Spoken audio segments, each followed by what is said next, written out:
Hi friends, നമ്മുടെ പുതിയ വീഡിയോയിലേക്ക് എല്ലാവർക്കും സ്വാഗതം. ഇന്ന് ഞാൻ എൻ്റെ പൂന്തോട്ടമാണ് കാണിക്കുന്നത്. ഫ്രണ്ടിലുള്ള ഈ പൂന്തോട്ടമാണ് കാണിക്കുന്നത്. ഇതുവരെ ഞാൻ വീഡിയോയിലൊന്നും കാണിച്ചിട്ടില്ല. കുറച്ച് ചെടികളൊക്കെ ഉണ്ട്, അതേപോലെ ഒരു ലോണും കൂടി സെറ്റ് ചെയ്തിട്ടുണ്ട്. ഞാൻ പറഞ്ഞില്ലേ 10 വർഷമായിട്ടാണ് നമ്മുടെ 10-11 വർഷമായി വീടൊക്കെ പണിത് കഴിഞ്ഞിട്ട്. ആ സമയത്ത് തന്നെയാണ് നമ്മൾ ഇതെല്ലാം സെറ്റ് ചെയ്തത്. അത്ര ഭംഗിയൊന്നുമില്ല, കുറേയൊക്കെ ഇതായിട്ട് കിടക്കുന്നുണ്ട്. എന്നാലും ഞാൻ ഇത് നിങ്ങൾക്കൊന്ന് കാണിച്ചു തരാം കേട്ടോ. അപ്പോൾ നമുക്ക് ഓരോന്നായിട്ട് കാണാം. അപ്പോൾ നമ്മൾ ഈ സൈഡായിട്ട് തുടങ്ങാം കേട്ടോ. ഈ സൈഡിൽ നമ്മൾ ഈ ഒരു ചെറിയ പോർഷനായിട്ട് നമ്മളൊരു ലോൺ സെറ്റ് ചെയ്തിട്ടുണ്ട്. അതിൻ്റെ ആ സമയത്ത് തന്നെയാണ് നമ്മളിവിടെ ഒരു റംബൂട്ടാൻ്റെ മരം വെച്ചത്. എനിക്കൊരു കൊറോണയുടെ സമയത്താണ് ഈ മരം വെച്ചത്, ഈ തൈ വെച്ചത്. അപ്പോൾ അതിപ്പോൾ വലുതായി കഴിഞ്ഞപ്പോൾ ഇവിടെ ഒരു ചെറിയ തണൽ പോലെ തണൽ വന്നു കഴിഞ്ഞപ്പോൾ ഈ പുല്ലിൻ്റെ ലോണിൻ്റെ ഇതൊക്കെ പുല്ലിന് വളരാനായിട്ട് കുറച്ച് വെയിൽ വേണം. അപ്പോൾ അത് ഇച്ചിരി ഇതായി തുടങ്ങിയിട്ടുണ്ട്. മിക്കവാറും ഈ മരം വലുതായി കഴിയുമ്പോൾ ഈ സൈഡിൽ പുല്ല് കളയാനായിട്ടോ പ്ലാൻ. ഇതിൽ കുറച്ച് കളയൊക്കെ വന്നിട്ടുണ്ട്. അപ്പം നമുക്ക് ഈ ഗാർഡൻ്റെ ഈ പുല്ലിൻ്റെ പണികൾ കട്ട് ചെയ്യലും അതേപോലെ അതിൻ്റെ കളവറിക്കലും എല്ലാം ചെയ്യുന്നത് നമുക്ക് 2 ഹിന്ദിക്കാർ വരും, അവരാട്ടോ അതെല്ലാം ചെയ്യണം. അപ്പോൾ നമുക്ക് ഈ സൈഡിൽ തന്നെ കാണാം. ഫസ്റ്റ് വരുന്നത് നമ്മുടെ ഒരു റോസാട്ടോ. ഇതൊരു നാടൻ റോസാണ്. ഇത് ഇപ്പം എന്താണോ ഇപ്പോൾ ഇത് പൂവ് ഭയങ്കര മുരടിച്ചോണം നിൽക്കുന്ന പൂക്കളാണ്. അപ്പോൾ ഇതൊക്കെ ഒന്ന് കട്ട് ചെയ്ത് ഇതൊക്കെ ഒന്ന് ലെവലാക്കണം. പിന്നെ വന്ന് നമ്മുടെ ഒരു ഫിലോഡെൻഡ്രോണാണ്. ഇത് നമ്മൾ ഇടയ്ക്കിടയ്ക്ക് സിറ്റ് ഔട്ടിൽ വെച്ചും ഇടയ്ക്ക് ഇങ്ങനെ പുറത്ത് വയ്ക്കും. അങ്ങനെ മാറി മാറിയാണ് വരുന്നത്. നെക്സ്റ്റ് വരുന്നത് ഡെക്കോമയുടെ തന്നെ ഒരു വെറൈറ്റി ആയിട്ടുള്ള ഒരു പ്ലാന്റ് ആട്ടോ. ഈ ഒരു ടൈപ്പ് പ്ലാന്റാണ് നെക്സ്റ്റ് വരുന്നത്.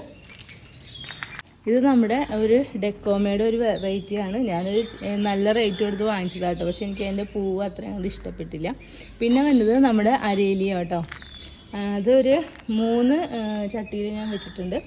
ഇത് സിറ്റ് ഔട്ടിൻ്റെ സൈഡിലിരുന്നാണ്. അപ്പോൾ ഞാൻ ഇപ്പോൾ ഇവിടെ തണലായതുകൊണ്ട് ഇത് ഇങ്ങോട്ട് മാറ്റി വെച്ചതാട്ടോ. 3 ചട്ടിയിലാണ് അരേലിയം പ്ലാന്റ്സ് വെച്ചേക്കണേ. ഓക്കെ, പിന്നെ ഇവിടെ കണ്ടോ, ഇവിടെ ഞാൻ കുറച്ച് ഓർക്കിഡ് സെറ്റ് ചെയ്യാൻ വേണ്ടിയിട്ടാട്ടോ ഇവിടെ ഇങ്ങനെ ഒരു സെറ്റപ്പൊക്കെ ചെയ്തത്. നിറച്ച് ഓർക്കിഡ് ഉണ്ടായതാണ്. ഇപ്പോൾ അത് കുറേയും പോയിട്ടുണ്ട്. അപ്പോൾ ഇനി അതൊക്കെ ഒന്നുകൂടി സെറ്റ് ചെയ്യണം. അതേപോലെ അരേലിയം കഴിഞ്ഞിട്ട് പിന്നെ ഞാൻ ഡെക്കോമ തന്നെയാട്ടോ വാങ്ങിച്ചത്. ഡെക്കോമയ്ക്കാണെങ്കിൽ എപ്പോഴും പൂക്കളുണ്ടാവും, പിന്നെ വലിയ കെയറിങ് ഒന്നും വേണ്ട. അതുകൊണ്ടാണ് ഇതെനിക്ക് ഇഷ്ടമാണ്. അതുകൊണ്ട് ഇതിൻ്റെ 3 കളർ മേടിച്ചു. ഒരു ഓറഞ്ച്, പിന്നെ ഒരു വയലറ്റ് ഷെയ്ഡ്, പിന്നെ ഒരു യെല്ലോ ഷെയ്ഡ്. അങ്ങനെ 3 കളറ് ഡെക്കോമയാണ് ഇവിടെ വെച്ചിട്ടുള്ളത്. പിന്നെ നെക്സ്റ്റ് വരുന്നത് ഇതൊരു ചെമ്പരത്തി ആട്ടോ. ഇതൊരു ഹൈബ്രിഡ് ചെമ്പരത്തിയാണ്. യെല്ലോ ഷെയ്ഡിലാണ് വരുന്നത്. നല്ല ഭംഗിയുണ്ട് കേട്ടോ. അതേപോലെ ഇത് തന്നെ ഒരു ഹൈബ്രിഡാണ്. ഇതൊരു റെഡ് കളറാണ്. ഇത് ഈ യെല്ലോൻ്റെ തന്നെ ഈ യെല്ലോ ഷെയ്ഡ് തന്നെയാണ് കേട്ടോ. ഞാൻ അതിൻ്റെ കമ്പ് നട്ട് പിടിപ്പിച്ചതാട്ടോ. ആകെ 2 എണ്ണം വാങ്ങിച്ചിട്ടുണ്ടായുള്ളൂ. ഇത് ഞാൻ യെല്ലോൻ്റെ കമ്പ് നട്ട് പിടിപ്പിച്ചതാണ്. പൂവ് വിരിയാൻ പോകണുള്ളൂ കേട്ടോ. കണ്ട, നല്ല വലിയ പൂവാട്ടോ. നല്ല ഭംഗിയുള്ള ചെമ്പരത്തിയാണ്. അതേപോലെ ഇവിടെ നമ്മളൊരു മാങ്കോസ്റ്റിൻ്റെ തൈ വെച്ചിട്ടുണ്ട് കേട്ടോ. ഇതും ഇനി വലുതായി കഴിഞ്ഞ് കഴിയുമ്പോൾ ഇവിടെ നല്ല തണലാവുമായിരിക്കും. ഓക്കെ, മാങ്കോസ്റ്റിന് കുറേ സമയം എടുക്കുമെന്ന് പറയണേ ഉണ്ടാവാനായിട്ട്. നെക്സ്റ്റ് വരുന്നത് നമ്മുടെ കൊങ്ങിണിപ്പൂവാട്ടോ. ഇത് നമ്മൾ ഒരു 2 ചട്ടിയിലാണ് ഇപ്പോൾ സെറ്റ് ചെയ്ത് വെച്ചേക്കണം. കണ്ടോ? ഓക്കെ, പിന്നെ അടുത്തതെന്ന് വെച്ച് കഴിഞ്ഞാൽ എനിക്ക് ഒട്ടും ഇഷ്ടമില്ലാത്ത ഒരു ഇതാട്ടോ. ഇതെനിക്ക് മാറ്റാൻ ഞാൻ വെച്ചേക്കുന്നത്. അതായത് നമ്മുടെ റോസ് വാങ്ങി വെച്ച റോസാണ്. പക്ഷെ അതൊന്നും പൂവുണ്ടാവണില്ല. എനിക്കത് കാരണം റോസിനോട് ഭയങ്കര ദേഷ്യമാണ്. ഇപ്പം പൂവൊന്നും ഇല്ലാത്ത കാരണം ഇതൊക്കെ മാറ്റണം എന്നാണ് വിചാരിച്ചേക്കുന്നത്. അതേപോലെ ഇവിടെയും ഇതിൻ്റെ കൂട്ടത്തിൽ എന്തോ ഇത് പടർന്ന് കയറിയിട്ടുണ്ട്. പിന്നെ ഇതൊരു ചെമ്പരത്തി കേട്ടോ. ഇത് ഹൈബ്രിഡ് ഒന്നുമല്ല, ഒരു നാടൻ ചെമ്പരത്തി തന്നെയാണ്. ഞാൻ ചട്ടിയിൽ വെച്ചു എന്നുള്ളൂ. അതൊന്ന് കട്ട് ചെയ്തൊക്കെ വെച്ചേക്കാണ്. ഓക്കെ, പിന്നെ വരുന്നത് ഇത് റോസാണ്.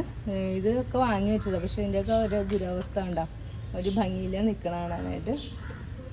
ഇതൊരു ജെറിബറ. ഇപ്പോൾ ഒരു പൂവ് ഉണ്ടായതായിരുന്നു, അപ്പോൾ അത് കഴിഞ്ഞു കേട്ടോ പൂവ്. പിന്നെ ഈ സ്ഥലത്ത് നമ്മളിങ്ങനെ ഒരു ചെത്തി നട്ടിട്ടുണ്ട്. അതേപോലെ ഇതും റോസ് തന്നെയാണ്. അടുത്തത് നമ്മുടെ അഡീനിയം പ്ലാന്റ്സ് ആട്ടോ. എനിക്ക് ഏറ്റവും ഇഷ്ടമുള്ളത് ഇതാട്ടോ. വലിയ കെയറിങ്ങും വേണ്ട, നിറച്ചും പൂക്കളും ഉണ്ടാവും. നമുക്ക് വലിയ ശല്യമൊന്നും ഇല്ലാതെ നല്ലോണം ചെയ്യാൻ പറ്റിയ പ്ലാന്റാണ്. എനിക്ക് ഭയങ്കര ഇഷ്ടമാണ്. നല്ല ഭംഗിയുള്ള പൂക്കളും കേട്ടോ. അതേപോലെ ഇതൊന്ന് കട്ട് ചെയ്ത് കളയാനായിട്ടുള്ളതാട്ടോ ഈ ഒരു പ്ലാന്റ്. ഓക്കെ, ഇതിൻ്റെ നമ്മുടെ കയ്യിലുള്ളത് നല്ല ഈ ഒരു കളറും അതേപോലെ ഒരു പിങ്ക് പോലത്തെ കളറും അങ്ങനത്തെ കളറുകളൊക്കെ ആട്ടോ നമ്മുടെ കയ്യിൽ അഡീനിയം പ്ലാന്റ്സ് ഉള്ളത്. പിന്നെ ഒരു വൈറ്റ് ഷെയ്ഡ്, ഇതൊക്കെ ഒന്ന് റീപോർട്ട് ചെയ്യണം. ഓക്കെ, ഇതൊരു വൈറ്റ് കളറാണ്. ഇതും നമ്മുടെ അഡീനിയം തന്നെയാണ് കേട്ടോ. ഇതൊക്കെ ഞാൻ കട്ട് ചെയ്തൊക്കെ നിർത്തിയതാണ്. ഓക്കെ, പിന്നെ വരുന്നതെന്ന് വെച്ചാൽ ഈ സൈഡാട്ടോ. ഇപ്പോൾ നമ്മൾ അപ്പുറത്തെ സൈഡാണ് കണ്ടത്. ഈ സൈഡിൽ ഫുള്ളായിട്ടും ഒരു കുറച്ച് ബോഗൺവില്ലയാണ് ഇതെല്ലാം സെറ്റ് ചെയ്ത് വെച്ചാണ്. ഇപ്പോൾ ഇതിന് പൂവൊക്കെ ഒന്ന് ഉണ്ടായി കഴിഞ്ഞു കേട്ടോ. സീസൺ കഴിഞ്ഞു തുടങ്ങിയല്ലോ, അതൊന്ന് കുറച്ച് പൂക്കളുള്ളൂ. ഇതിൻ്റെ യെല്ലോ, പിങ്ക്, മജന്ത, വൈറ്റ്, അങ്ങനെ എല്ലാ ഷെയ്ഡും ഒരുവിധം കുറച്ച് ഷെയ്ഡ്സൊക്കെ നമ്മുടെ കയ്യിലുണ്ട്. പുതിയ ചില്ലി റെഡ് ഒന്നും വാങ്ങിച്ചിട്ടില്ല, അതൊക്കെ ഇനി അടുത്ത പ്രാവശ്യത്തേക്കേ ഞാൻ വാങ്ങണുള്ളൂ. അപ്പോൾ അങ്ങനെ ഒരുവിധം എല്ലാം ബോഗൺവില്ലയുടെ എല്ലാ ഷെയ്ഡ്സും ഇവിടെ ഇട്ടുണ്ട്. ഇതെല്ലാം നമ്മൾ മറ്റേ വാർക്കച്ചട്ടിയിലാട്ടോ ഇതെല്ലാം വെച്ചിട്ടുള്ളത്. ഓക്കെ, ഈ ബോഗൺവില്ലയുടെ സൈഡിലായിട്ട് നമ്മളിവിടെ ഇങ്ങനെ ഒരു ബോർഡർ പോലെ, ഈ ലോണിനൊരു ബോർഡർ പോലെ ഈ ഒരു ചെടിയാണ് ഫുള്ളായിട്ടും വെച്ചുപിടിപ്പിച്ചത്. ഉണ്ടോ, ഇതേപോലെ കേട്ടോ. ബോഗൺവില്ല കാണിച്ചു തരാം. ഇത്രയും കളേഴ്സായിട്ടുള്ളത്, അധികമൊന്നുമില്ല. ഞാൻ കുറേയൊക്കെ വാങ്ങിച്ചു, പിന്നെ മുമ്പ് വാങ്ങിച്ചതാട്ടോ. ഞാൻ പറഞ്ഞില്ലേ, വീട് പണിത സമയത്ത് തന്നെ ഇതൊക്കെ ചെയ്തതാണ്. പിന്നെ കുറേ വാങ്ങിയതിൽ നിന്ന് തന്നെ വെച്ച് പിടിപ്പിച്ച് കുറച്ച് ഉണ്ടാക്കിയതുണ്ട്. ഇതെനിക്ക് ഭയങ്കര ഇഷ്ടപ്പെട്ട കളറാട്ടോ. ഒരു പിങ്കും ഒരു വൈറ്റും കൂടി ചേർന്നൊരു കളർ. അതേപോലെ ഞാനൊരു നാടൻ ചെത്തി ഈ ഒരു ഇതിൽ ട്രൈ ചെയ്തതാണ്, പക്ഷേ അത് അത്ര സക്സസ് അല്ല. ഇത് മാറ്റേണ്ടി വരും. ഓക്കെ, ഇത് ഞാനിപ്പോൾ പുതിയ വാങ്ങിച്ച ബോഗൺവില്ല കേട്ടോ. ഇതൊന്ന് റീപോർട്ട് ചെയ്യണം. ഇതും അത് തന്നെയാണ്. ഈ കളറ് നല്ല കേട്ടോ. കണ്ടോ, നല്ല പിങ്ക് ഷെയ്ഡ്. അതേപോലെ യെല്ലോയാണ് എൻ്റെ കയ്യിൽ കൂടുതലുള്ളത്. ഓക്കെ, പിന്നെ ഈ യെല്ലോ ഷെയ്ഡ് ഉണ്ട്, ഈ ഒരു കളറുണ്ട്. പിന്നെ ഞാനിവിടെ ഒരു ചെത്തി വാങ്ങിച്ചിട്ട് ചട്ടിയിൽ വെച്ചിട്ടുണ്ട്. അത് വലിയ കുഴപ്പമില്ല. താഴെ വയ്ക്കുന്നതായിരിക്കും കുറച്ചുകൂടി ഭംഗി, എന്നാലും വലിയ പ്രശ്നമില്ല.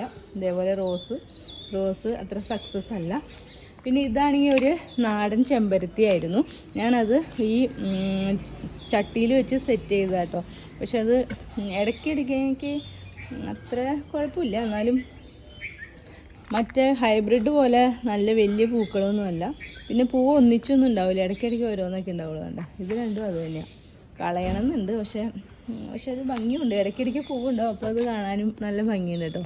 അതേപോലെ പിന്നെ അടുത്തത് ഇതും നമ്മുടെ ഈ ഒരു മോഡൽ ചെമ്പരത്തി, ചെറിയ ചെറിയ പൂക്കളുണ്ടാവുന്ന ചെമ്പരത്തിയില്ലേ, അതാട്ടോ. പിന്നെ വരുന്നത് നമ്മുടെ ചെത്തിയാട്ടോ. ഇത് എനിക്ക് ഭയങ്കര ഇഷ്ടപ്പെട്ട ഒരു 4 ചട്ടിയിൽ തന്നെ നമ്മൾ ചെത്തി സെറ്റ് ചെയ്തിട്ടുണ്ട്. ഇത് പിന്നെ എപ്പോഴും നിറച്ചും പൂക്കളുണ്ട് കേട്ടോ. ഇതെനിക്ക് ഭയങ്കര ഇഷ്ടമാണ്. ഓക്കെ, നിറച്ചും പൂക്കളുണ്ട് കേട്ടോ. ഇതിനൊക്കെ ഞാൻ വളം ചെയ്യണത് നമ്മളല്ലേ ബയോ കമ്പോസ്റ്റൊക്കെ ഇട്ട് കൊടുത്തു കഴിഞ്ഞപ്പോൾ ഇതിന് നല്ലോണം പൂക്കളുണ്ട് കേട്ടോ. പിന്നെ ഏറ്റവും മെയിനായിട്ടുള്ള കാര്യം, ഈ പൂച്ചെടികൾക്കൊന്നും രാസവളത്തിൻ്റെ അധികം വലിയ ആവശ്യമൊന്നുമില്ല കേട്ടോ. അതിന് കൂടുതലും ഈ ചാണകവും അതേപോലെ രാസവളം വേണമെങ്കിൽ ഒരു ഇച്ചിരി എങ്ങാനും വല്ലപ്പോഴും ഇട്ടാൽ മതി, കുറേയൊന്നും ഇട്ട് കൊടുക്കരുത്. അതേപോലെ പിന്നെ നമ്മുടെ ഇത് കലമ്പട്ട മെലസ്റ്റോമ ഞാൻ പല പ്രാവശ്യം ട്രൈ ചെയ്തു. താഴെ നട്ടു കരിഞ്ഞു പോയി, ചട്ടിയിൽ നട്ടു കരിഞ്ഞു പോയി. ഇത് പക്ഷെ ഒരെണ്ണം പിടിച്ചിട്ടിട്ടുണ്ട്. എനിക്ക് മെലസ്റ്റോമ എന്താണോ അങ്ങനെ പിടിച്ചു കിട്ടുന്നില്ല. താഴെ നടന്നതായിരിക്കും കുറച്ചുകൂടി നല്ലത്. നെക്സ്റ്റ് വരുന്നത് റോസയാണ്. ഇതൊക്കെ നാടൻ റോസ കേട്ടോ. പക്ഷേ ഇതുമേ ഇപ്പോൾ കരിഞ്ഞു പോവാണ്. മുട്ടൊക്കെ ഉണ്ടായിട്ട് കരിഞ്ഞു പോവാട്ടോ. എന്താണെന്നറിയില്ല, ഒന്ന് സെറ്റാക്കണം. അതേപോലെ ഈ ഒരു ചെടി, ഇതിങ്ങനെ ഒരു കളറ് മാറുന്ന ചെടിയായിരുന്നു. ആദ്യം ഒരു ട്രെൻഡായിരുന്നു, അപ്പോൾ വാങ്ങി വെച്ചത് കേട്ടോ. ഇപ്പോൾ അത് എങ്ങനെയാണെന്ന് എനിക്കറിയില്ല. ഓക്കെ, അപ്പോൾ ഇതാണ് നമ്മുടെ ലോൺ ഇങ്ങനെയായിട്ട് ഇരിക്കണേ. കണ്ടോ, കുറച്ച് കളയൊക്കെ വന്നിട്ടുണ്ട്. അപ്പോൾ നമുക്ക് അതൊക്കെ ഇനിയിപ്പോൾ പറിച്ച് കളയാനുണ്ട്. കുറച്ച് പണികളൊക്കെ ഉണ്ട് കേട്ടോ. ഓക്കെ, ഇങ്ങനെ വരും. ഇതാണ് എൻ്റെ ചെറിയൊരു പൂന്തോട്ടം. എനിക്ക് പക്ഷെ ഭയങ്കര ഇഷ്ടമാണ് ഈ സ്ഥലങ്ങളൊക്കെ ആയിട്ട്. എനിക്ക് ഭയങ്കര ഇഷ്ടമുള്ളത്. ഞാൻ പറഞ്ഞില്ലേ, കുറച്ച് നാളൊന്നും എനിക്ക് ഇത് നോക്കാൻ പറ്റിയില്ല എല്ലാം. അതുകൊണ്ടാണ് ഈ ഇച്ചിരി കളയൊക്കെ ആയിട്ട് ചെടികളൊന്നും അത്ര ഭംഗിയില്ലാത്ത. അപ്പോൾ നമുക്കിനി എല്ലാം സെറ്റാക്കണം. അതേപോലെ പുല്ല് കട്ട് ചെയ്യാനും കള പറിക്കാനൊക്കെ ആയിട്ട് 2 ഹിന്ദിക്കാർ വരും കേട്ടോ. അവർ ഇടയ്ക്കിടയ്ക്ക്, മാസത്തിലൊന്നും വല്ല 2 മാസം കൂടുമ്പോഴൊക്കെ വന്നിട്ട് അവർ ചെയ്തു തരും. വളവും ചിലപ്പോൾ ഇട്ട് തരും ഈ ചെടികൾക്കൊക്കെ. ചാണകപ്പൊടി ഉണ്ടെങ്കിൽ മാത്രം, ഇല്ലെങ്കിൽ ഞാൻ തന്നെ എല്ലാം ചെയ്യണം. ചെടി നടലും ബാക്കി എല്ലാ കാര്യങ്ങളും ഞാൻ തന്നെ ചെയ്യണം. അവരുടെ പണിയെന്ന് വെച്ചാൽ ഈ പുല്ലൊന്ന് കട്ട് ചെയ്ത് കള പറിച്ച്, ചിലപ്പോൾ പുല്ലിന് മരുന്നായിരിക്കും, കളയ്ക്കുള്ള മരുന്നായിരിക്കും. അല്ലെങ്കിൽ അത്രയും ചെയ്തിട്ടാണ് അവർ പോണേ. ബാക്കി എല്ലാ പണികളും ഞാൻ തന്നെ ചെയ്യുന്നുണ്ട്. ഈ ഒരു സ്ഥലത്ത് എന്ന് വെച്ചാൽ നമുക്ക് ഇവിടെയും വരെയും ഈ ഒരു ചെടി തന്നെ വെച്ചിട്ടാണ് ബോർഡർ വെച്ചിരുന്നത്. പക്ഷേ ഇപ്പം ഞങ്ങൾക്ക് വണ്ടി ഇറക്കാനായിട്ട് ഒരു ബുദ്ധിമുട്ടുള്ളതുകൊണ്ട് ഇവിടുത്തെ ഇത്രയും കളഞ്ഞിട്ട് ഇത് ഇങ്ങോട്ട് കുറച്ച് കയറ്റി പിടിപ്പിച്ചു. പക്ഷേ ഇവിടെ ഉണ്ടായത് പിന്നെയും അങ്ങനെ തന്നെ പിടിച്ചു വന്നേക്കാം. അതാണ് ഇവിടെ കുറച്ച് നമ്മൾ ഈ ബേബി നെറ്റിലിട്ടേക്കാം. ഇവിടെ എന്തെങ്കിലും അത്രയും ഭാഗം വരെ മാത്രം എന്തെങ്കിലും ഒരു ചെടി വയ്ക്കാമെന്ന് വിചാരിച്ചേക്കണേ.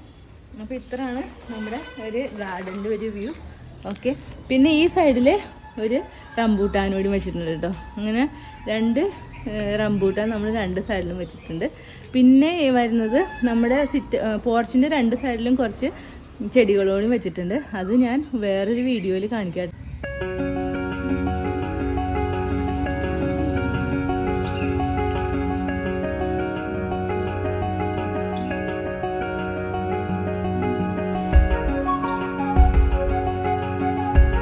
പിന്നെ ഒരു കാര്യം മറന്നുപോയി, അവിടെ ഒരു റെഡ് പാം വെച്ചിട്ടുണ്ട് കേട്ടോ. 2 എണ്ണം ഉണ്ടായിരുന്നു. ഒരെണ്ണമാണ് നല്ലോണം വലുതായത്, ഒരെണ്ണം അത്ര കണ്ട് ശരിയായില്ല. അതിൽ ചെതൽ വന്ന് അത് ചീത്തയായി പോയതാട്ടോ. ഇത് വലിയ മരം കേട്ടോ. ഓക്കെ, ഇതാണ് നമ്മുടെ പേര, ഇതാണ് നമ്മുടെ ലോങ്ങൻ. ഓക്കെ, കണ്ട നിറച്ചും ഇല വീഴുന്ന ഒരു മരം കേട്ടോ. 2 ഇല വീഴും. രാവിലെ എണീക്കുമ്പോൾ എൻ്റെ പണിയെന്ന് വെച്ചാൽ ഇല അടിച്ചു കളയിൽ. പേരയ്ക്കമലത്ത് പേരയ്ക്ക കുറേയും വീഴും, കുറേയും നമ്മൾ പറിക്കും. കിളികളൊക്കെ കൊത്തിയിട്ട് പോവും. പേരയ്ക്ക പറക്കിക്കളയണം, ഇല പറക്കിക്കളയണം. ഇതൊക്കെ തന്നെയാണ് രാവിലത്തെ പണികൾ. അപ്പോൾ ശരി, ഓക്കെ, ബൈ. പിന്നെ സിറ്റ് ഔട്ടിൻ്റെ അപ്പുറം കുറച്ച് ചെടികളും കൂടി ഉണ്ട്. അത് ഞാൻ അടുത്ത വീഡിയോയിൽ കാണിക്കാം. അത് കുറച്ചുകൂടി എനിക്ക് എല്ലാം കൂടി ആകുമ്പോൾ വീഡിയോ ഭയങ്കര ലെങ്തായി പോകും. കുറച്ചുകൂടി ഒന്ന് സെറ്റാക്കിയിട്ട് അത് കാണിക്കാമെന്ന് വിചാരിച്ചതാണ്. അപ്പോൾ ഇത്രയൊക്കെയാണ് എൻ്റെ ഗാർഡൻ്റെ വീഡിയോ.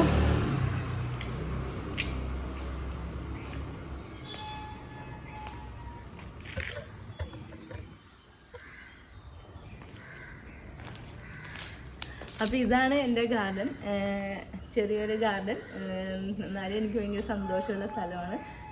അപ്പോൾ ഇത്രയും മരങ്ങൾ. അവിടെ ഒരു ലോങ്ങൻ ഉണ്ട് കേട്ടോ. ലോങ്ങനുണ്ട്. ആ സൈഡിൽ ഒരു പേരയും കൂടി ഉണ്ട്. അത് ഞാൻ പറയാൻ മറന്നുപോയി. ആ ചെടി ഹൈബ്രിഡൊന്നുമല്ല. അത് ഞാൻ പറഞ്ഞില്ലേ, വീട് പണിത സമയത്ത് വാങ്ങി വെച്ചതാണ്. പക്ഷേ ഇതുവരെ അതിന് കായൊന്നും പിടിച്ചിട്ടില്ല. എങ്കിലും അത് കാണാൻ നല്ല ഭംഗിയുണ്ട്. പിന്നെ നല്ല തണലുണ്ട്. നല്ല ഭംഗിയുള്ള ഒരു മരമല്ലേ. അതുകൊണ്ട് അത് വെട്ടിക്കളയാനില്ല, അത് അവിടെ തന്നെ നിർത്തിയേക്കാം. അപ്പോൾ ഈ മാങ്കോസ് വലുതായി കഴിയുമ്പോൾ അത് വെട്ടിക്കളയാമെന്നാണ് വിചാരിച്ചാണ്. അതേപോലെ ഈ സൈഡിൽ ഒരു പേരയുണ്ട് കേട്ടോ. ആ പേരയും നല്ല ഭംഗിയുണ്ട് നിൽക്കുന്നതാണ്. നിറച്ചും പേരയ്ക്കൊക്കെ ഉണ്ടാവും. അപ്പം അതും നമ്മൾ കളഞ്ഞിട്ടില്ല. അതും അവിടെ തന്നെ വെച്ചിട്ടാണ് നമ്മൾ ബാക്കിയെല്ലാം സെറ്റ് ചെയ്തത്. പിന്നെ ഏറ്റവും വലിയ പണിയെന്ന് വെച്ചാൽ നിറച്ചും കരിയിലടിച്ച് കളിയിലാണ് പണി. രാവിലെ തന്നെ എനിക്ക് ഇത് തന്നെയാട്ടോ പണി. എന്നാലും എനിക്ക് ഭയങ്കര സന്തോഷമാണ്. അപ്പോൾ ശരി, എൻ്റെ വീഡിയോ ഇഷ്ടപ്പെട്ടെങ്കിൽ നിങ്ങളെല്ലാവരും ലൈക്ക് ചെയ്യണം കേട്ടോ. അപ്പോൾ ഓക്കെ, താങ്ക് യു.